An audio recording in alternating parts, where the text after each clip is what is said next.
going on, guys? Welcome back to the channel, and in today's video we're going to be covering the ratings that matter for wide receivers within Madden 24. The first thing that is going to be most important for receivers that we'll get out of the way early is their speed. It should come as no surprise to anybody that speed dominates within Madden 24, especially at the receiver position. One of the things that I always like to do is compare against the players that you're going to be going up against, and whenever we do that, we're going to compare against the cornerbacks of the NFL. And most of the top cornerbacks, even the highest rated ones, are going to be capping out in the low 90s in their speed. Oftentimes you'll get top end corners that even have like 89, 90, 91 speed, something like that. So when you start to get up there in speed, you're going to be giving yourself an advantage. Now in this franchise, we're a few years in, so it looks like a lot of these players have gotten upgrades to their speed throughout the years that we've progressed. So a lot of them are now at the 93, 94, some even at the 95 range, which is going to make a positive difference for them. That's going to allow them to keep up a little bit better. But there's not too many corners that you're going to see that are going to have 96, 97, 98, 99 speed. However, at the receiver position, it is far more common for you to be able to attain that type of speed, especially through draft classes and things like that. I just drafted this rookie Ben Perez, who's got 96 speed as a base, and that's only going to get better. There's also hidden gem players out there like Anthony Schwartz of the Browns, who comes in with a base of 96 speed, and if you utilize him, you can make him into a superstar receiver pretty easily. So speed is going to be a huge advantage to you here at this position.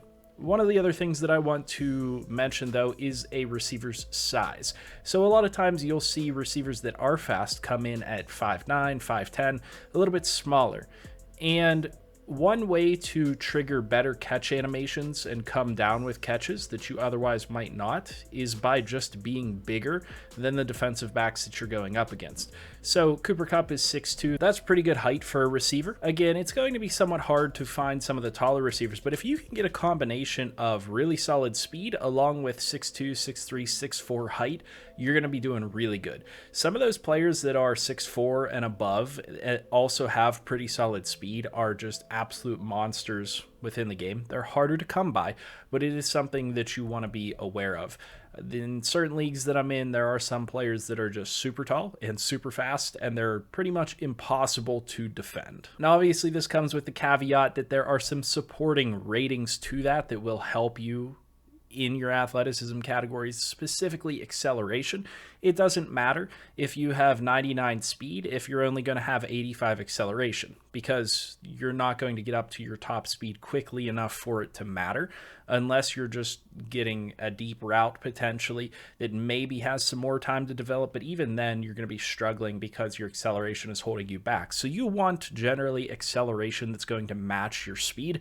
At the receiver position, you're always looking for 90 as a minimum for your speed. You really don't want anybody that has below 90 speed. You can make those players work, but if you can, you want to be more in the 93 plus type of a range. 93 plus is kind of the base. The other reason really that I keep a hold of Cooper Kupp is because he's an X factor and he has a lot of other redeeming qualities about him, and 90 is not necessarily the worst capability for a receiver. He also has pretty good acceleration to boot, so he gets up to his top speed quickly. He's also very agile and has good change of direction, which is the next most important ratings for me for a wide receiver. You want a guy that is going to be able to get in and out of his cuts quickly in his routes, and he's going to be able to change direction quickly, and that will be heavily impacted by their agility and change of direction.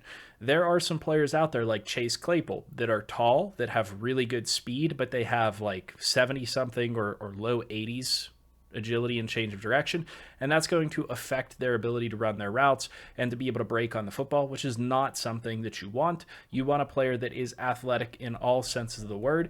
As well, you're going to want to have a player that has decent jumping capability. So we can see here that a lot of these players have mid to high 80s jumping. Ben Perez actually comes in with 90 jumping. Not that that'll impact him too much as a small wide receiver, but you want to have 85 plus jumping to be able to trigger most of the animations within the game.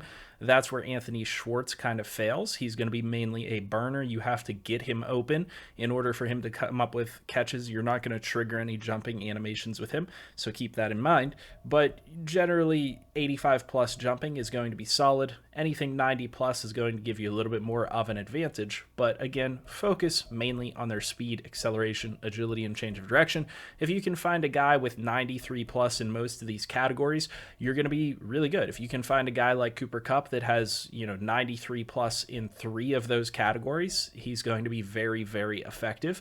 And again, if you find a guy that has something even higher than that in one of those categories, then lean on that capability that those players are going to have. It is worth it to show you guys the stats here because Ben Perez, that rookie that is a 70-something overall, has 900 yards, whereas Nakua has 893 and Cooper Kupp has 885. Now, I do get more touchdowns with these guys because they're primarily lining up on the outside, so they are in for my goal line plays, whereas Perez comes off because he's in the slot, but Perez just gets open so much more. That's why he has so much more yardage, and he's able to gain separation. That's why his receiving average per reception is better. So you can just tell based off of that speed is going to dominate. If I put him on the outside, if I had him on the field as much as Nakua and Kupp are on the field, he would be dominating even more. So that is primarily just based off his athleticism and his capabilities as an athlete. And then when we look at the rest of the receivers' ratings, I weight them all fairly equally. I think it's going to matter for me a little bit differently depending on what you're doing in your franchises. As a user, I prefer to just have players that can get open, so I'm going to weight their short route, medium route, and deep route a little bit higher than even their catching. Generally speaking, I prefer to just have guys open, and they'll catch the ball regardless because they're open enough to catch the football. I don't necessarily rely on my players to catch the ball in traffic as much, but when I do have a player that has really good catching like Cooper Kupp, then I'll lean on their catch and traffic capability a little bit more. With that being said, it also depends on what you're going to do with your receiver, whether you want to focus on deep route, medium route, or short route.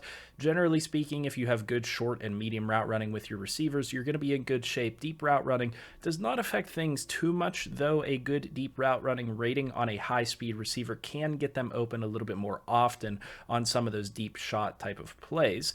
So what I would like to do is generally focus secondary after their athleticism on their route running capabilities and then focus on their release as well. You'll notice a lot of times that the faster receivers in the game are probably a little bit lighter weight, and so that kind of corresponds with less strength, less release capability. So that can hamper their capability to actually get open on routes. If they can't get off the line and get open on their routes, then that's going to create problems for you.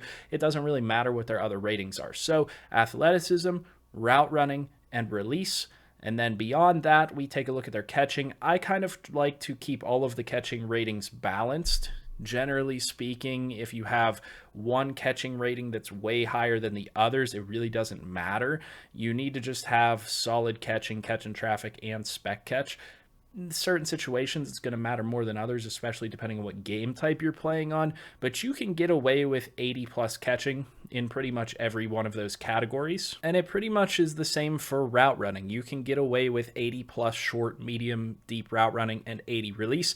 Those are all good base points for those ratings. Release, I prefer to have closer to that 85 mark. Same thing with the route runnings. I prefer to have closer to that 85 mark. Catching, though, once it's above 80, I'm not going to kind of blink at it too much because, like I said, I don't personally rely on my receivers to catch contested catches that often. I prefer to just throw to the guy that's open. Beyond this, I really wouldn't focus on much of anything, to be honest with you. There are some ratings here that are at least worth a minimal amount of consideration, such as a receiver's carrying rating. Depending on if you do see a lot of hit sticks, if you see a lot of turnovers in your gameplay, you might want to focus on receivers that have higher 70s in their carrying ratings, maybe even into the 80s, so that they're not going to be fumbling the ball after they catch it.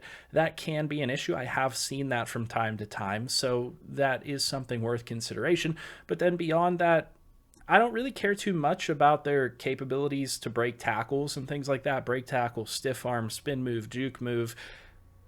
kick return. I mean, none of that really matters to me. Generally speaking, when my receivers catch the ball, they're either open enough that they're just going to run away from somebody, or they're going to get tackled right away. I just simply, in my gameplay, do not see enough opportunities where they're going to break a tackle and go for extra yardage, or they're going to make a guy miss. Now, there are times that that is going to happen, but 94 juke move isn't going to do much different than 80 juke move or 85 juke move. I prefer to have a guy that has decent stamina, injury, and toughness, but that's every position within the game. So like I said, focus on athleticism, maybe focus a little bit on the size of the player, focus on release and route running, and then focus on their catching capability. It is very straightforward. Speed is going to dominate for you here, and oftentimes you can get away with lesser route running, lesser catching, lesser release by just having a fast player. What is, however, important for these players is going to be a couple of traits here.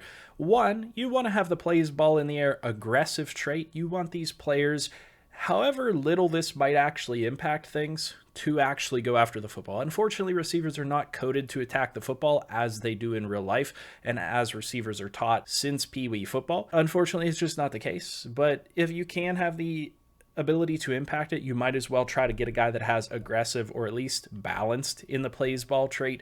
I haven't noticed it make too much of a difference just because they're not coded correctly anyway. High motor, valuable to have for any player, makes them more consistent. And the kind of last thing that's actually important for this position is whether or not they have aggressive catch, possession catch, and run after catch. You'll notice different animations if these are a yes or a no. These players will be able to go up and get more contested catches and do it more consistently, more effectively. There's some pretty cool animations, so I would definitely take a look at which of these they have available because it does open up some more options for you within Madden 24. And that's all there is for the receiver position. Hopefully you guys found this information useful, but again, not too in-depth, not really a whole lot of intricacy going on here with the position. Please leave a like on this video, comment down below. What do you guys look for in receivers? Is there anything that I did not mention in this video? I'd like to hear it from you guys. As always, I'll see you in the next video, and I hope you have a good one.